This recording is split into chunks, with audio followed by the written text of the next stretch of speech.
सो ही guys, welcome to my YouTube channel के आज की इस वीडियो में हम पढ़ेंगे भूगोल का जो चैप्टर फर्स्ट है, संसाधन एवं विकास, जो कि क्लास 10th वालों के लिए। ठीक है, ये बहुत ज़्यादा इंपॉर्टेंट क्वेश्चन और बोर्ड एग्जाम में इस चैप्टर से आपको 10 से 12 मार्क्स का पूछ देता है। ठीक है, बहुत ज़्यादा इस चैप्टर का एकदम बिल्कुल आपके लिए लकी चैप्टर है। इससे जरूर आपके बोर्ड एग्जाम में ऑप्शन भी पूछता है और लघु उत्तरीय प्रश्न पूछता है। ठीक है, तो इस वीडियो में हम आपको बात करेंगे बहुविकल्पीय प्रश्न प्लस अति लघु उत्तरीय प्रश्न और लघु उत्तरीय टाइप के प्रश्न। ठीक है, यानी कि ऑप्शन बहुविकल्पी के साथ साथ प्रश्न उत्तर भी है। तो सबसे पहला जो क्वेश्चन होता है वो है भूमि एक, फिर खाली स्थान दे दिया है संसाधन है, फिर ऑप्शन दिया है प्राकृतिक संसाधन है, मानव निर्मित है, सौर ऊर्जा निर्मित है, इनमें से कोई नहीं। तो गैस आप जानते हो कि जो भूमि है एक क्या है, एक प्राकृतिक संसाधन है। ठीक है, तो यहाँ पे क्या भराएगा, इसका सही ऑप्शन है प्राकृतिक संसाधन है। इसके बाद जो नेक्स्ट क्वेश्चन है वह है आपका निम्नलिखित में कौन सी अजैवीय संसाधन है। चट्टाने, पशु, पौधे, मछलियां। ठीक है, यानी कि जो जैवीय ना हो सके वो कौन है, चट्टान को जैवीय नहीं किया जा सकता। ठीक है, तो ऑप्शन नंबर पहला इसका क्या है, इसका करेक्ट आंसर है। इसके बाद जो नेक्स्ट क्वेश्चन है वो है निम्नलिखित में से कौन सा नवीनीकरण योग्य संसाधन नहीं है, यानी कि उसका फिर से नवीनीकरण नहीं किया जा सकता, उसको नया फिर से उत्पन्न नहीं किया जा सकता। कौन सा, यहाँ पे दे रखा पवन ऊर्जा, जल ऊर्जा, जीवाश्म ईंधन, वन। ठीक है, तो देखो वन को पैदा किया जाता है, जल को पैदा किया जा सकता है, वो बार बार नया बन सकता है जल, पवन ऊर्जा बार बार नया नया हवा आ सकती है, लेकिन जीवाश्म ईंधन, ठीक है, जीवाश्म ईंधन जो कि हड्डियों के अवशेषों से डीजल पेट्रोल इत्यादि अगर ये एक बार समाप्त हो जाएगा तो फिर इसे नया नहीं बनाया जा सकता, क्योंकि इनकी जो मात्रा वो सीमित है। इसके बाद नेक्स्ट क्वेश्चन है कि जलोढ़ मिट्टी का निर्माण मुख्यतः किसके द्वारा होता है। ठीक है, ऑप्शन दे रखा है ज्वालामुखी द्वारा, पवन द्वारा, हिमानी द्वारा, नदियों द्वारा। देखो जो जलोढ़ मिट्टी है, ठीक है, वो किसके, ज्वालामुखी द्वारा तो नहीं बनेगा, पवन द्वारा भी नहीं बनता, वो क्या बनता है, नदियों के द्वारा बनता है। ठीक है, जलोढ़ मिट्टी का मतलब होता है कि पुरानी मिट्टी की जगह पे नया मिट्टी आकर जम जाना ही वो जलोढ़ मिट्टी कहलाता है, यानी जल का मिट्टी होता है। ठीक है, ये किसके द्वारा बनता है, नदियों के द्वारा। ठीक है, इसके बाद नेक्स्ट क्वेश्चन है कि भारत की सर्वाधिक उपजाऊ मिट्टी है, जलोढ़ मिट्टी, लाल मिट्टी, लेटेराइट मिट्टी, पर्वतीय मिट्टी। देखो जो जलोढ़ मिट्टी होती है ये काफी ज्यादा पैदावार होती है, उर्वरक होती है, क्योंकि ये एक नई मिट्टी होती है। ठीक है, यानी कि पुरानी मिट्टी की जगह पे जल ये क्या करती है, नदियों द्वारा बहाकर लाई गई होती है, और ये काफी ज्यादा खाद युक्त मिट्टी होती है। ठीक है, तो ये जलोढ़ मिट्टी के नेक्स्ट क्वेश्चन देख लेते हैं। यहाँ पे क्वेश्चन आ जाता है नेक्स्ट क्वेश्चन, और काफी ज्यादा इंपॉर्टेंट, बोर्ड एग्जाम में हजारों बार पूछा गया। ठीक है, यानी इस क्वेश्चन के बिना बोर्ड का पेपर ही नहीं बनता, आप इस तरह समझो।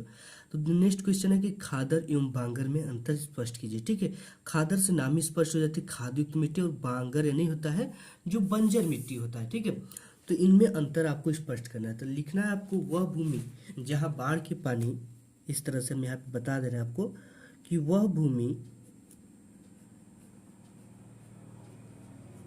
जहां बाढ़ के निरंतर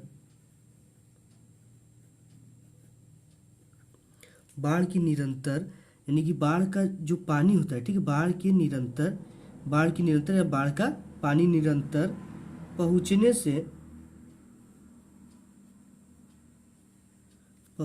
से नवीन जलोढ़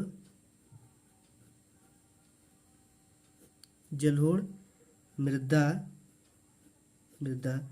का निर्माण होता है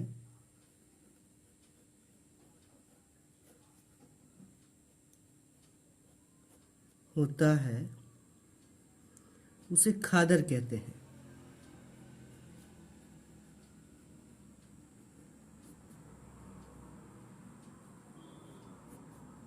और साथ ही साथ बांगर किसे कहते हैं, तो ये खादर कहलाती है। जिन क्षेत्रों में बाढ़ का पानी नहीं आता है, पुरानी मृदा बनी रहती है, उसे बांगर कहते हैं। ठीक है, इसका भी लिख देंगे इसका कि जिस क्षेत्र में, ठीक है, जिन क्षेत्रों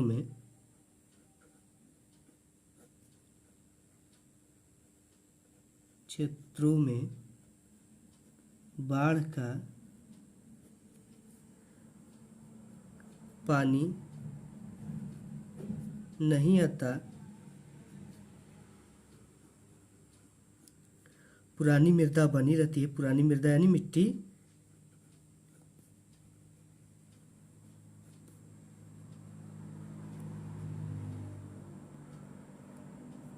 रहती है उसे बांगर कहते हैं।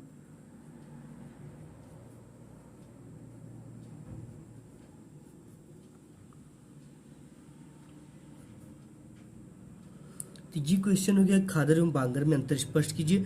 वह भूमि जहां बाढ़ की पानी निरंतर पहुंचने से नवीन जलोढ़ मृदा का निर्माण होता है उसे खादर कहते हैं। जिन क्षेत्रों में बाढ़ का पानी नहीं आता पुरानी मृदा बनी रहती है उसे बांगर कहते हैं। ठीक है, बिल्कुल सिंपल है। यानी जहां बाढ़ का पानी आएगा वहां पे नई मिट्टी लेकर आएगा तो उस मिट्टी को कौन सी मिट्टी कहेंगे? खादर मिट्टी कहेंगे। और जहां बाढ़ का पानी नहीं जाएगा वहां पे पुरानी मृदा बनी रहेगी, उस मिट्टी को हम कौन सी मिट्टी कहेंगे? बांगर मिट्टी कहेंगे।